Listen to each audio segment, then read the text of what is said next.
What's up, CHFFL? Happy Thursday. Was hoping to have a week one wrap up video before, let's tilt this down a little, before the Thursday night game started. It looks like I'll be pushing it to make it to kickoff, but I promise I'll make it worth it. You can see what I have planned for the wrap up videos. I'm not going to go through everything right now. We're just going to dive right in. Wes had the top score of week one, 210 points. Congratulations. Send him $10 over Venmo. We're going to look at each matchup individually, but I just got to say, Wes's team looks absurd after week one, at least. You never know if it's going to hold up.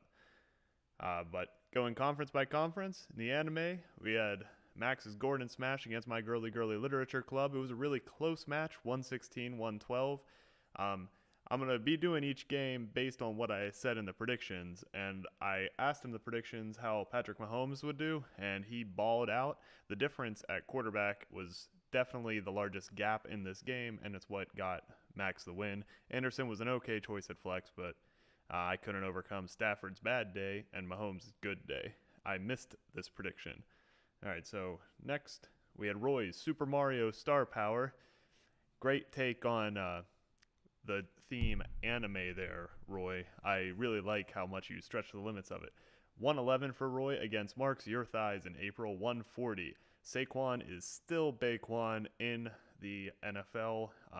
It's the same thing as he had at Penn State. Giants O-line is terrible, but on his 68-yard run, it was a run up the middle. He makes a few guys miss, bounces it out, and outruns everybody. And in our league, if he can break off one of those every week, Mark will get 20-plus points from him every week. Mark's team, very consistent. Everybody put up quite a few. I was worried about Mark laying some duds, and he did not. So I'm 0-2 if you're keeping score. Next, my game of the week. Brad's Soul Leader Leonard against Wes's Full Metal Al Camara. Both teams played great. I know that the gap is wide, but I will say my game of the week, it featured two very good teams, two very good games. Wes got 210 points with three players only scoring two. So that tells you how big. I think it was four guys had 30 or more points for him. Tyreek Hill, the speed is so valuable in our league that rewards long touchdowns. I got this one right, though, because I had Wes winning. All right, now over to the Fortnite Conference. Parker, the Snobby Shores Pistol Whips, beat the Salty Springs Spartans 120-83. I was right to point out that James White was a good start week one. Michelle still not back from injury, and Burkhead was eased back in, but Burkhead had a pretty solid day too, I think. Swan just really disappointing. Swan was definitely considered to be one of the stronger teams in the league. Now, the thing is, he's very deep. He left a lot of points on the bench, but still not looking good. I got this one right. I had Pa taking a narrow victory. Next, Marty's Dusty Divot Dark Vikings 139, and Grant's Tilted Towers Tank Ticklers only put up 71.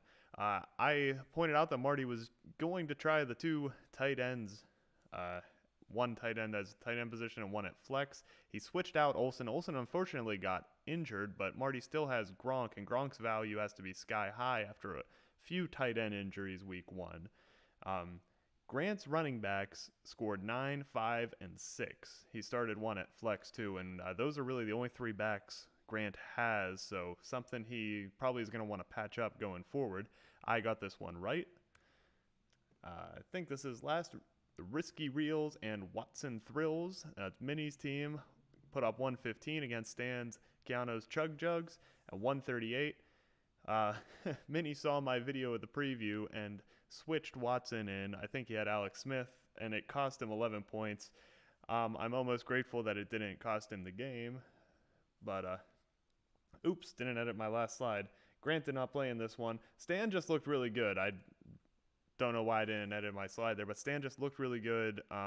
He and Swan, I thought, were the two deeper teams in the league, but since Swan put up a dud, Stan's probably my favorite now in the Fortnite Conference. I got this one wrong, too, because I had Minnie with the narrow upset.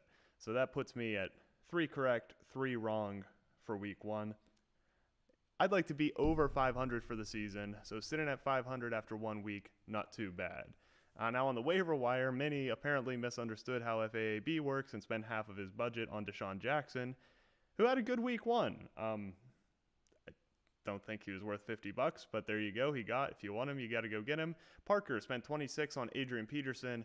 I already got my saltiness out in the group chat. I'm not going to dwell on that. I do think this was the right landing spot for Peterson. Parker really needed a running back, and he might have overpaid a little bit, but Peterson's going to be good for the first half of the year, and Parker needed him, so you got to do what you got to do. Roy went after Jared Cook for 15.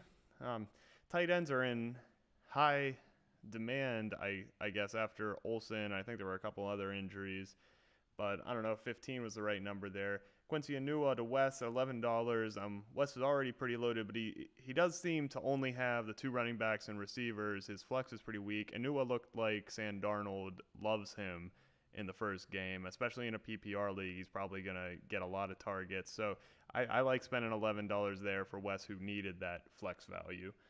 Parker also picked up, in addition to AP, Philip Lindsay, who split carries closer with Royce Freeman in Denver rather than, I don't think anybody had Lindsay on their radar. People thought Freeman was going to be the number 1.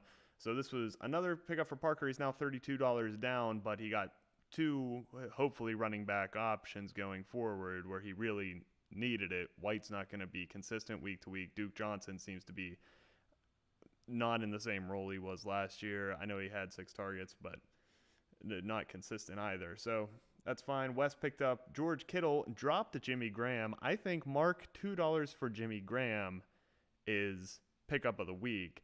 I know Graham wasn't targeted a lot by Rodgers week 1, but I'm not willing to jump ship on him quite yet. A lot of people in our league seemed willing to jump ship after 1 week. I would not be. I think great pick. Graham could return on value quite a lot.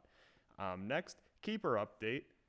This is where I'm going to kind of look at the benches of teams and see whose keepers are going up in value and whose are going down. Wes definitely up this week. Chris Godwin looked really good. I think he's 12th round pick for Wes, so we can keep him in the 10th.